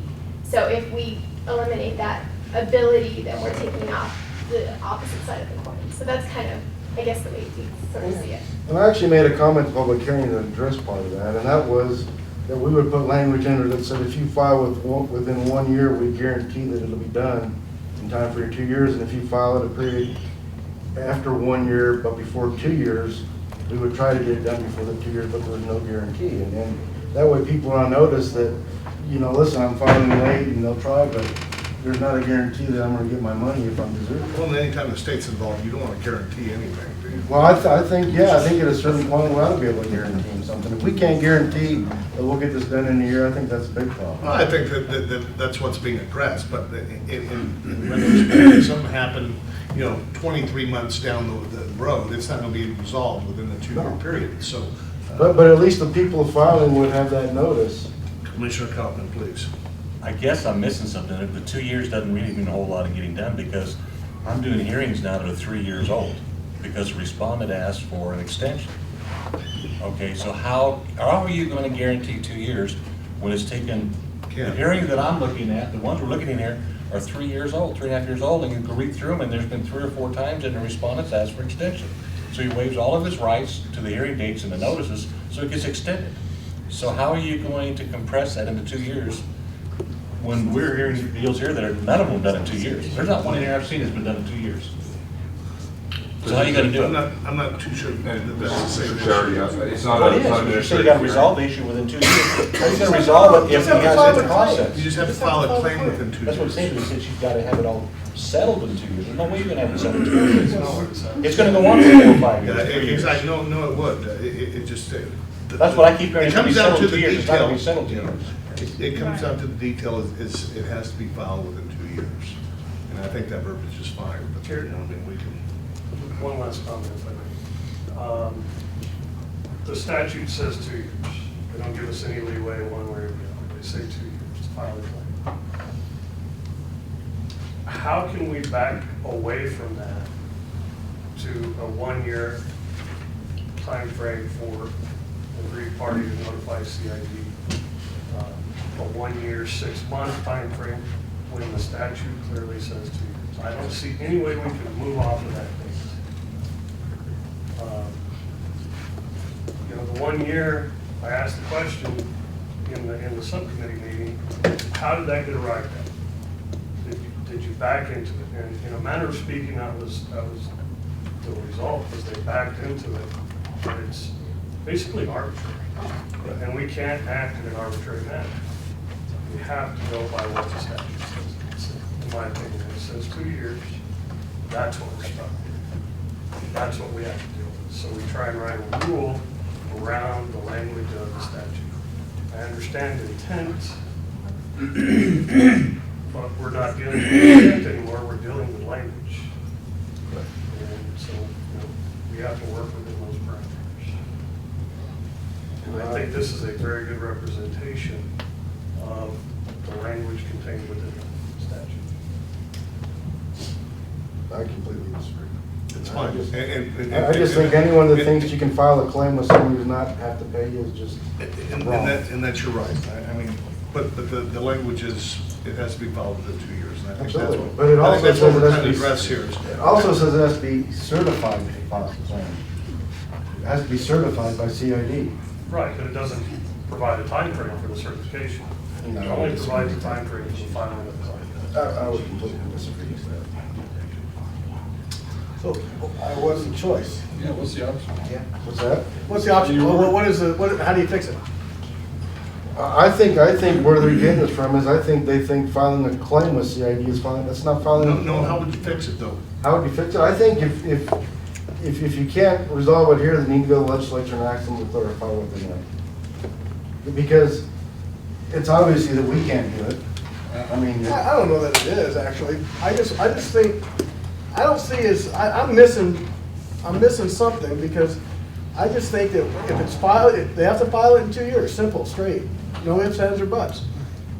The bond is gonna require the insurance company to pay it no matter what. I mean, they're not It's gonna not accept. no matter what, they have to follow the law. No, I'm just saying, the insurance company is not gonna say, well, we don't care what the law says, we're just gonna do it in 1 year. The bond is gonna be set, so they have to pay it. The insurance company is gonna have to change their policy. And then the CID is gonna have to make their processes work so that they can get this done in 2 years. They'll only change their policy if they think that's what the law says. They It's clear, it's say 2 because years. RLD says that you can't even take action on a bond after But 2 I can years. guarantee you that letter is gonna change from RLD once we pass our. Correct. Why should it? once we pass- This letter was written based on the statute passed. There's Because never we been will have rules the new before. rules now. But this letter was written based on statute that was passed. Well, so not that's based on not for us to rules. fix. That's for the It's Attorney not. General to take care of that, right? Absolutely. So I mean, But we're they not gonna say, fix but it. they say, based on their reading of it, that you cannot make action on a bond after 2 years. And now we're saying, yeah, we can take action on the bond whenever we feel like, as long as we tell them we might before 2 years. That's what we're saying. We're saying there's no timeline. We're saying as long as CID files a claim within 2 years, it could take 4 more years to fix this. If that happens, you know what's gonna happen to the price of bonds? Your $300 bond's gonna be $3,000 before long. I don't see that. Mr. Chairman, Because now the you're reason grabbing their liability out. the reason we brought this back before you is because of things like that letter, and we didn't have a policy on how to deal with this effectively, and that's why it's in front of the commission, so you can give us direction on how to do this. As far as the time goes, right now, we're operating off of, they give us anything within 2 years from the final inspection or our CFO, but the way this is written right now, if they give anything of a claim, complaint, whatever you call it, within 2 years, that preserves their right, and then they have, you know, however much time it takes us to get it done. After that, to certify it, then they get paid. So I think if you read the rules, the most you're gonna get, if everything gets stretched out as far as you can, is 90 days past 2 years. So if you file, you know, on the 364th day, it'd be 90 days from that time period before it'd be resolved, if they appeal it. If they don't appeal it, it goes from there. I mean, there's a little time for investigation, but I don't see how it's gonna stretch out. Well, that's not exactly true, because they get 6 months to repair it. We give them 6 months to fix a code It violation. took them 30 days. I think in the rule it says 6 months. If I remember right. If you can summarize the issues is, do you guys read this statute as requiring CID to get everything done within 2 years? In other words, you'll be paid on the 364th day, or does it require them to file with it by the 364th day, and then they get paid thereafter? And so that's for you guys to decide and tell us how to do it. I'm just reading that the notice has to be done within 2 years. It doesn't say anything about who gets paid when or how, because you had appeal rights in this whole thing. So all I'm saying is, you have an obligation if somebody, when I say you, CID has an obligation if somebody files at 364, you better get a notice done at 364 to give them that. And somehow you gotta get it done in 24 hours.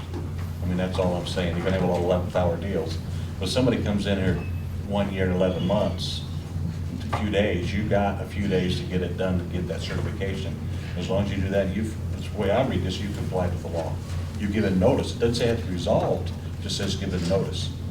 Because then it talks about they can appeal a bond, which will take time, which will take, you know, the problem is, this is not gonna get somebody paid, and I'm gonna say, it's not gonna get somebody paid in 2 years. The bottom line is, it's not gonna happen. You're still 2 or 3 years out the way the system works. Appeals, courts, I mean, you guys are attorneys, you know, you can drag this thing on forever.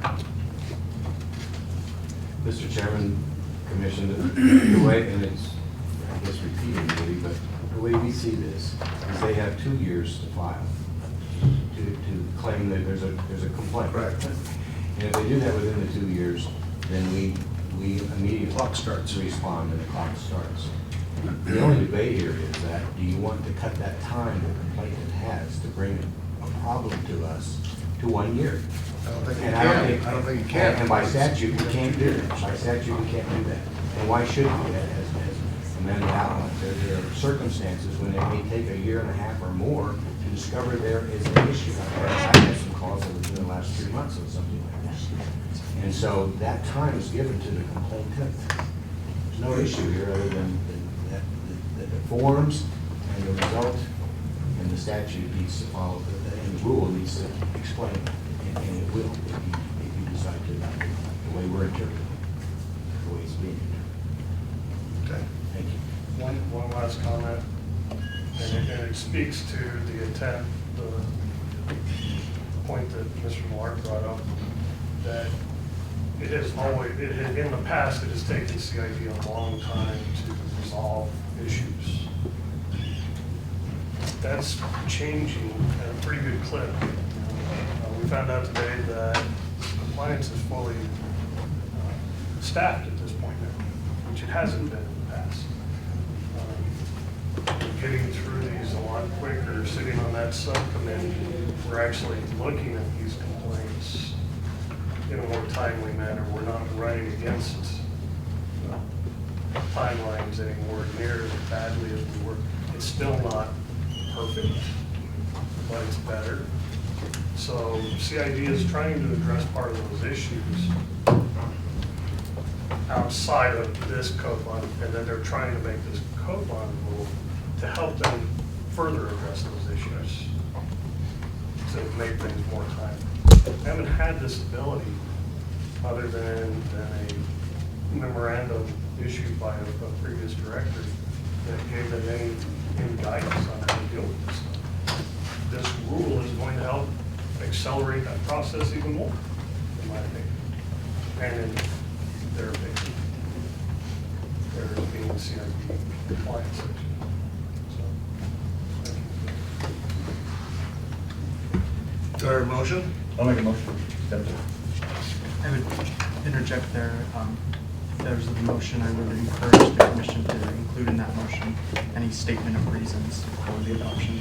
I think, and in the way this is I interpret it, all this is talking about, we're going to comply with state statutes, but notice has to be done within 2 years. It's up to CID to get that notice done within 2 years. There's nothing about the process has to be complete within 2 years, or resolved, but the notice has to be done within 2 years. And it goes to CID, and CID is the respondent to send on the notice to the insurance company. That's my interpretation of why I'm on. Second. All in favor, say aye. Aye. Opposed? Aye. Motion carries. 1, 2, 3, 4, 5, 6 to 1. I'm sorry, who's second? Oh. Couple first. 6 to 1. 7 to 1. Mr. Chair, Yes. members of the commission, in your executive summary is, there's 5 bullet points on statements of reasons if you need those. Assistant Attorney, please. Well, the motion's already been approved. Thank you, Commissioner. Thank you. And Amanda, you can't talk anymore in these hearings, just so you know. Yes, sir. No problem. I'm good with executive session. Do we have anything addressing 1 through 4? Or do we want to?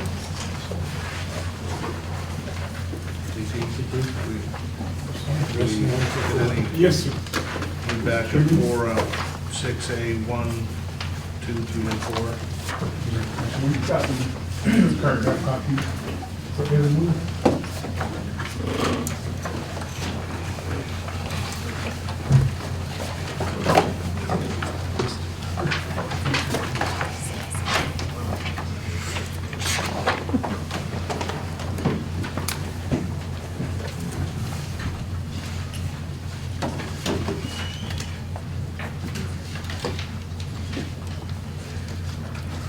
So can I assume, and we're trying not to assume too much today, that this is the correct verbiage that we're being asked to adopt? Members of the commission, yes, this is the copy that is currently being acted on. So they're working.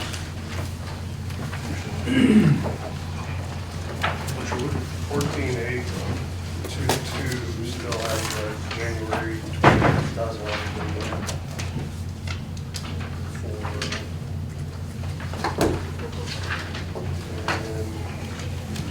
And 14.8, 3.2 also has November 1, 2011 date in it, under scope.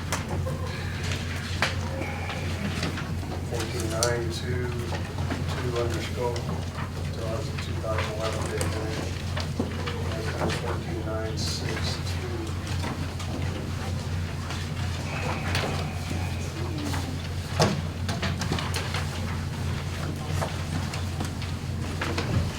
As a commission, can we strike those dates? You can make any amendments to the rules that are a logical outgrowth of the record that was created. My question would be, was there any discussion at the rulemaking about extending the time for enforcement? Well, it's not the time for enforcement, it's when The effective date of the rule. when it Was that made applies. clear at the rule hearing that these codes would not be effective until whatever date you're proposing to have them be effective? Mr. Chairman and Assistant Attorney General and Commissioner, I've always maintained in my timeline that these would be effective January 1st and that we would have a 6-month grace period for enforcement. This allows contractors to know that there is another code that has been adopted, but we've always worked with the industry in the past. This is my 4th code adoptions. So historically, we have always worked with the industry regarding these issues. This is how we get those unforeseen issues. My counterpart, Mr. Hunt, ran into recently, and I think taking it to his technical advisory council and approaching it that way was a good resource for him to use. And in light of it, those things are going to come up, and I don't foresee any, but hopefully, staying with that timeline, I think I've always maintained that timeline anytime we've had these meetings.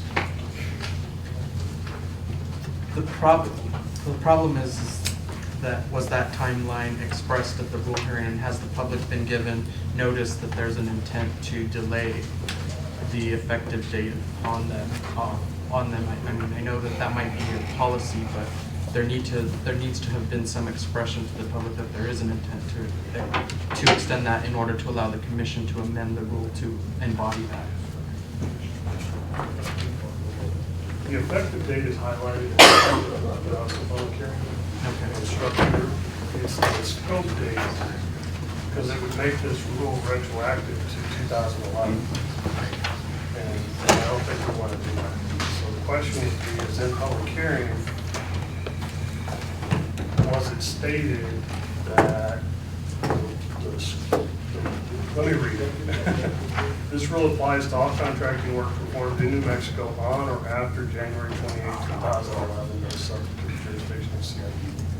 Was it brought up in the hearings that this new rule would apply January 1, 2015, effective under 14.8.2.5, whatever date we determine?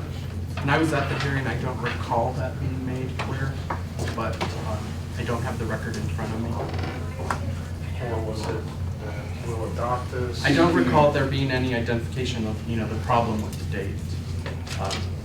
It might still rise to the degree of a logical outgrowth, but if the commission feels uncomfortable adopting that rule at this point, they could certainly postpone action. Mr. Chairman, Commission, we were under the impression that you make the date, not us. I mean, that's why it's blank. I think that's an oversight on the scope. I mean, the effective date was probably what they were looking at. And I think it's obvious that that date was going to change. But that's but we figured you picked that date, not us. You can adopt it by adopting it. Adopt the new date? If the commission's satisfied that that's a logical outcome of the rulemaking. If I may though, I mean, I'm trying to review it here real quick, but, I mean, this is gonna be hard to review here pretty quick because so much of it's different. I mean, if you look at, all this has been deleted and all this has been added over here. And for me to try to figure out what's been deleted, what's added here in just a few minutes. Perhaps it's advisable to do with what you did with the code bond rule, is send it back to a subcommittee to present the commission with the final version that they can simply take an up or down vote on at the January meeting. You don't have time to review it, I mean,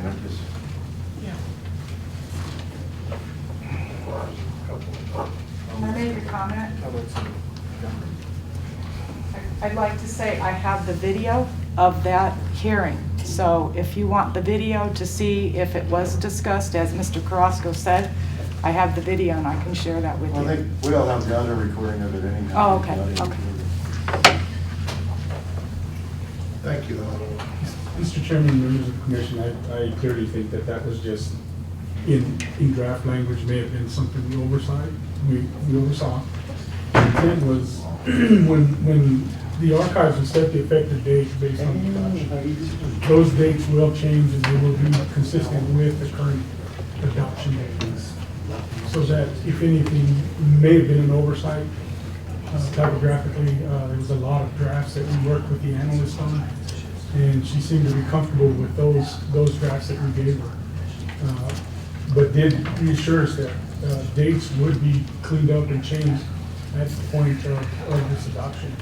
They will be corrected prior to being published.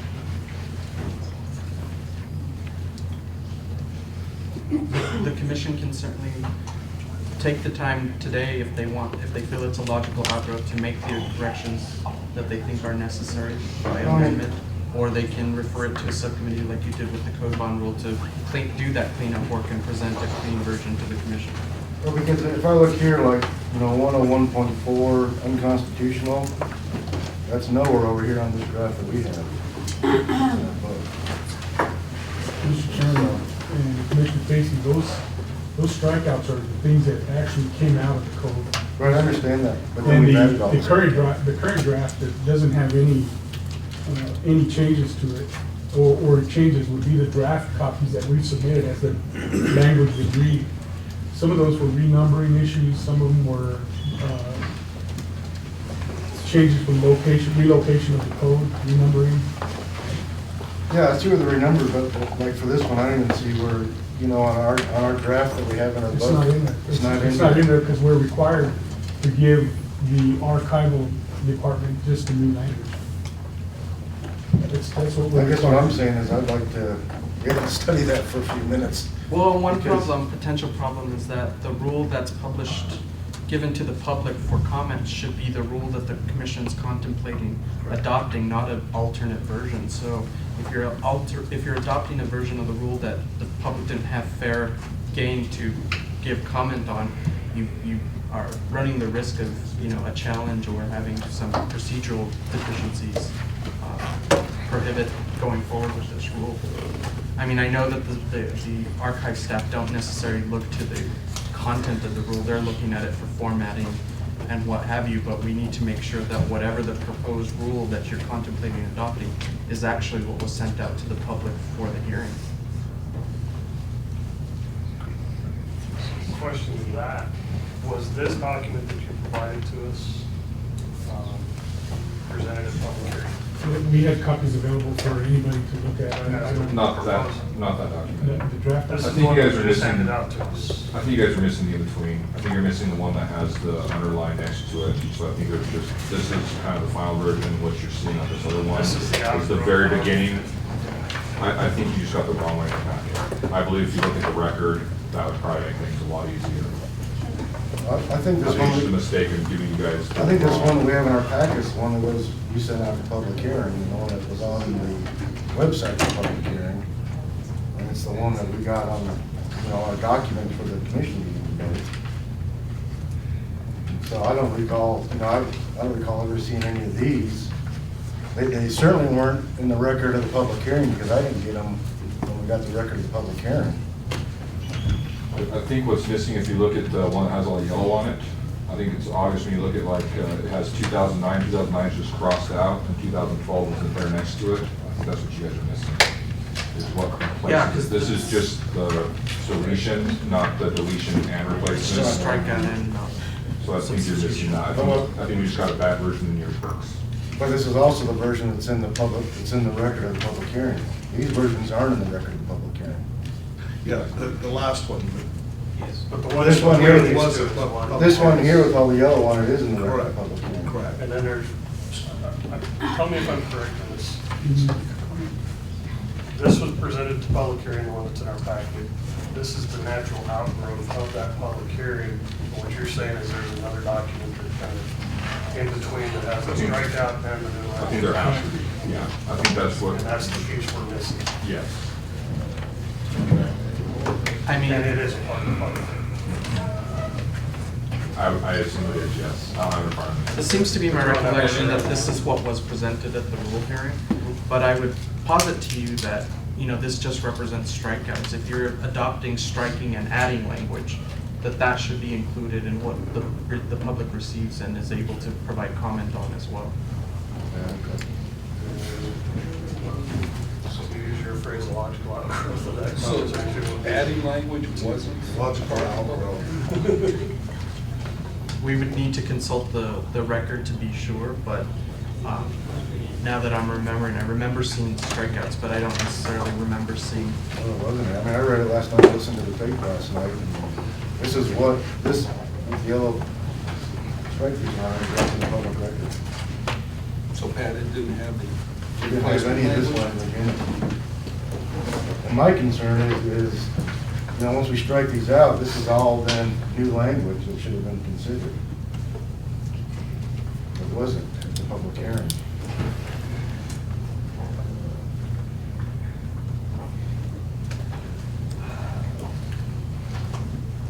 Well, the commission can vote to not approve the code changes today and resend it to a public hearing if they were concerned that there are procedural deficiencies and wanted to correct those before formally adopting the new code.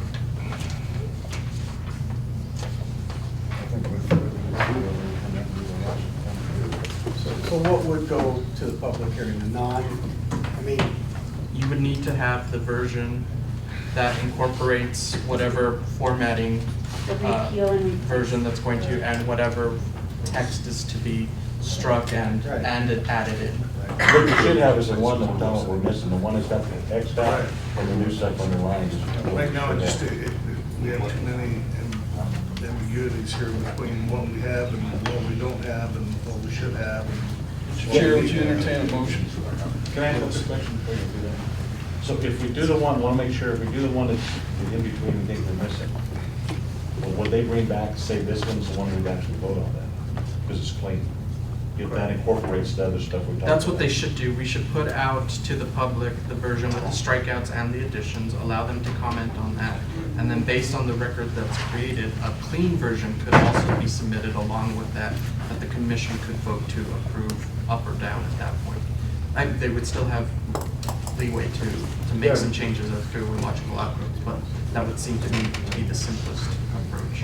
And I think it'd be wise if we saw what public archives is actually doing, because we've had problems in the past when they're not exactly writing in what we passed. Right.